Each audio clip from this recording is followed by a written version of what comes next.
Horror कहानियां। Haunted बस। रात के करीब 11 बज रहे थे। सड़क पर इक्का दुक्का गाड़ियां चल रही थी। अपनी नाइट शिफ्ट खत्म करके शीला और निकिता बस स्टॉप पर खड़ी थी। आज तो हमें बहुत देर हो गई। पता नहीं घर जाने के लिए हमें कोई साधन मिलेगा भी या नहीं।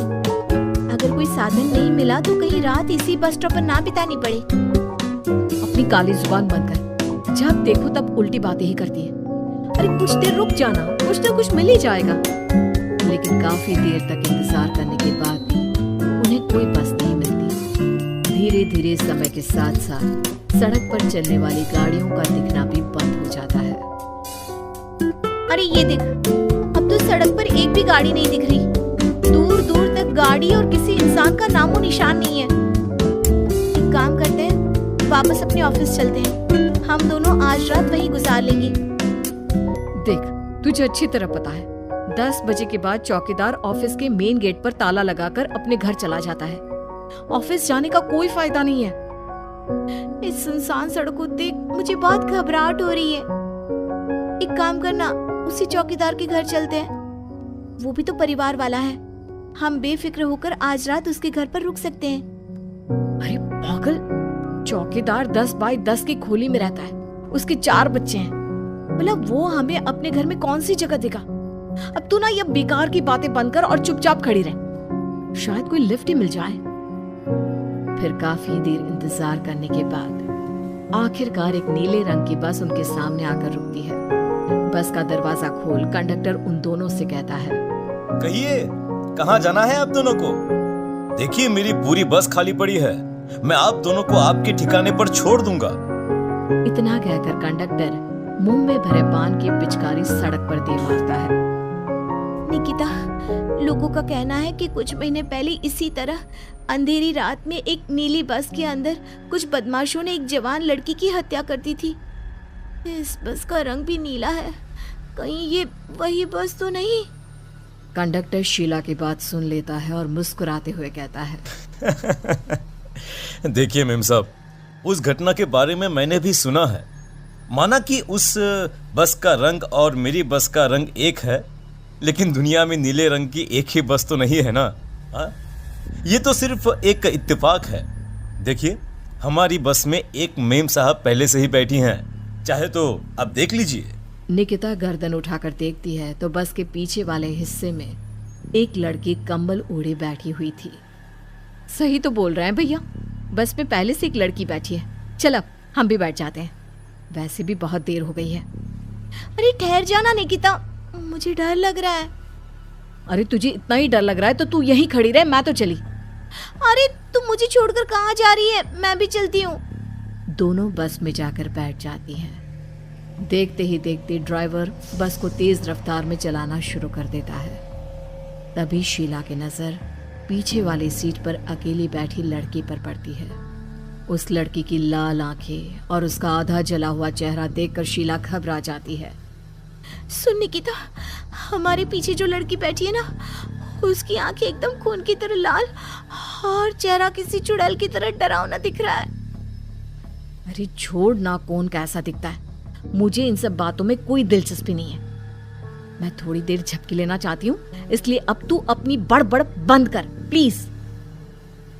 बेफिक्र निकिता अपनी आंखें बंद करके बैठ जाती है। दूसरी ओर बस जंगल के रास्ते में पहुंची है। चारों तरफ घना अंधेरा और साथ ही जंगल में मौजूद जंगली जानवरों की डरावनी आवाजें शीला को और भी ज्यादा डराए जा रही थी। थोड़ी ही देर में बस एक बरगद के पेड़ के पास से गुजरती है। तभी अचानक बरगद की डाल पर बैठी एक बिल्ली कूदकर खिड़की के रास्ते शीला की गोद में आ गिरती है। मर गई रे, बचाओ मुझे, कोई बचाओ। शीला के चिल्लाने की वजह से निकिता की आंख खुल जाती है और वो भी घबराकर इधर उधर देखने लगती है। तभी पीछे वाली सीट पर बैठी लड़की उठकर शीला के पास आती है और बिना कुछ कहे उस बिल्ली को शीला की गोद से उठा उसे सहलाते हुए अपनी गोद में लेकर वापस अपनी सीट पर जाकर बैठ जाती है। अरे शीला, तू तो बहुत ही डरपोक है। जरा सी बात पर उछल पड़ती है। मैं कल से अकेले ही सफर करूंगी। अरे मैं क्या करूं? वो बिल्ली अचानक मेरी गोद में आ गिरी। अपनी बकवास बंद कर और मुझे चैन से सोने दे। इस तरह शीला को डांटकर निकिता फिर सो जाती है, पर तभी अचानक एक झटके से ब्रेक लगाकर ड्राइवर बस को रोकता है। शीला खिड़की से बाहर झांक कर देखती है तो उसे सड़क के किनारे एक काला आदमी खड़ा दिखाई देता है। उसकी बड़ी बड़ी दाढ़ी और अजीब से कपड़े देखकर शीला को घबराहट होने लगी। क्या हुआ ड्राइवर भैया? आपने बस क्यों रोक दी?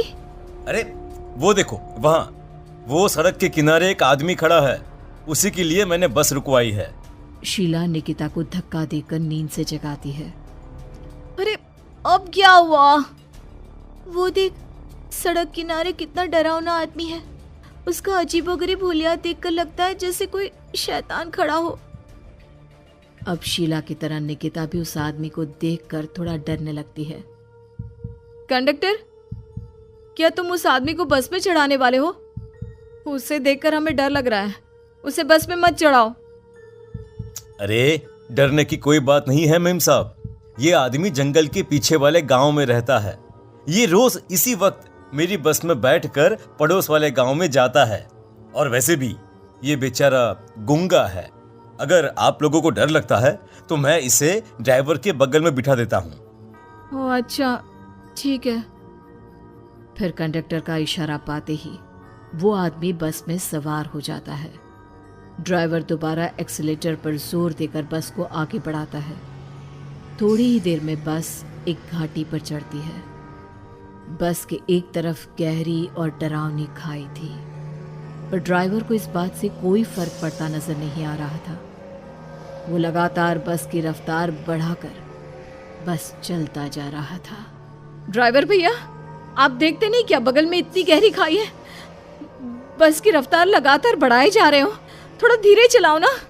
अरे मेम साहब, घबराने की कोई बात नहीं है, ये तो मेरा रोज का काम है। मैं तो यहाँ इसी रफ्तार से बस चलाता हूँ। अब बेफिक्र होकर अपनी सीट पर बैठ जाइए, आपको कुछ नहीं होगा। ड्राइवर के कहने पर निकिता शांति से बैठ जाती है। कुछ दूर चलने पर अचानक ड्राइवर बस को सड़क के किनारे रोक देता है। शीला एक बार फिर खिड़की के बाहर झांक कर देखती है, लेकिन इस बार उसे कहीं कोई दिखाई नहीं देता। अरे अब क्या हुआ? तुमने बस क्यों रोक दी? यहाँ तो दूर दूर तक कोई भी नहीं दिखाई दे रहा। ड्राइवर उसकी बात का कोई जवाब नहीं देता, पर कंडक्टर बोल पड़ता है। ये हमारी फेवरेट जगह है, हम अपने सारे अच्छे काम यहीं पर करते हैं। अब हमारा प्रोग्राम खत्म होने के बाद ही बस यहाँ से आगे बढ़ेगी।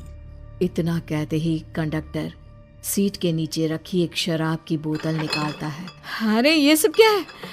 तुम्हारे बस में सवारी बैठी है, उन्हें घर पहुंचाने की जगह तुम यहाँ सड़क के बीच में बस रोककर शराब पियोगे?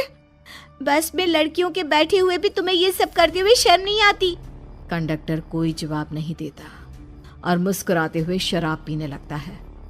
तभी ड्राइवर और दूसरा आदमी भी कंडक्टर के साथ मिलकर शराब पीने लगते हैं। निकिता, मुझे इन तीनों के इरादे कुछ ठीक नहीं लगते। हमने इस बस में बैठकर बहुत बड़ी भूल कर दी। तू घबरा मत, मैं हमेशा अपने पर्स में छोटा सा चाकू रखती हूँ। उसके रहते ये तीनों हमारा कुछ नहीं बिगाड़ पाएंगे।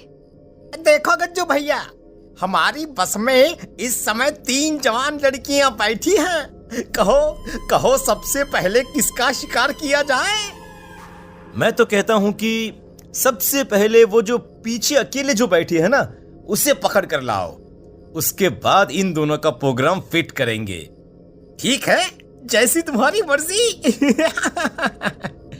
अब वो आदमी पीछे वाली सीट पर बैठी लड़की के पास पहुंचकर उसका हाथ पकड़ लेता है, लेकिन तभी अचानक उस लड़की की आंखें जरूरत से ज्यादा बड़ी और लाल होने लगती है। उसका चेहरा गुस्से से लाल और उसके मुंह से नुकीले दांत दिखने लगते हैं। अरे ये क्या?